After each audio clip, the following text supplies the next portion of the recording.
Sengit tak? Baik, sengit. Kita tengah cari nasi lemak. Kita tengah fikir macam mana kita nak beli, jual tempat lain ataupun kita berniaga kat kedai tu. Saya nak semua ni. Nak semua ni, lepas tu abang tanya baki tu lagi berapa. Kita suruh abang ni tutup kedai dulu, sekejap orang datang.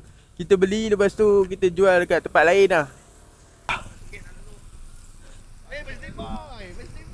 Okay, jom Menega tempat lain. Assalamualaikum semua. Hari ni kita macam biasa berniaga nasi lemak belakang kereta kat boot sale. Sebabnya dekat tempat tu kita tak boleh nak berniaga sebab ada kiri kanan jual benda yang sama. So kita nak elakkan orang bergaduh-gaduh, kita jual kat tempat lain. Kita beli, kita jual tempat lain. Okay. Nak berapa je? Dah sarapan belum? Belum, cantik. Bagi 5 je. Tak, RM1 satu bungkus ni. Satu bungkus ni. Saya tak kira yang kecil-kecil, satu bungkus ni. Ya. Satu bungkus ni? Kalau dah 5 bungkus lah. Ada 5 bungkus. Betul kan? Betul lah, RM1 lah je. RM1 lah. Just give me my money. RM1 lah. Saya nampak duit biru tu. Tu ada. Tak boleh lah. Okey. Janji Pak Cik makan kenyang, orang-orang makan kenyang. Okey, cukup. Okey. Baik. Bila 2 satu orang 2. Okey. RM1. Satu ni. RM1. Okey, terima kasih. Diberkati rezeki, diberi kesihatan yang Amin. Amin. RM1. Mana RM1? Pergi cari. Aku halau je budak tu. Pergi cari.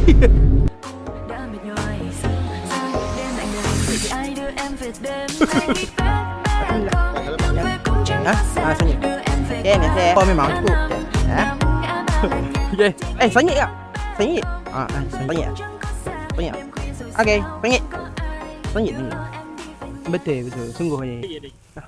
RM1. Tu 50. What? RM1.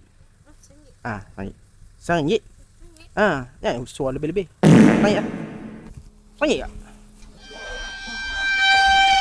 Baik, RM1. 10. Satu jual, saya jual satu plastik. Aku tak tahu harga nasi lemak dalam berita semalam dah keluar. Tak ada. Ada.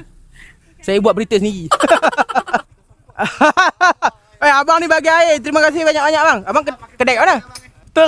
Okay, RM1. Okay, dengan saya jual lah. Kat mana-mana pula import. Baik, terima kasih banyak lah. Baik. Okay, terima kasih. Okay, baik. Okay, baik. Baik. Nak ambil gambar?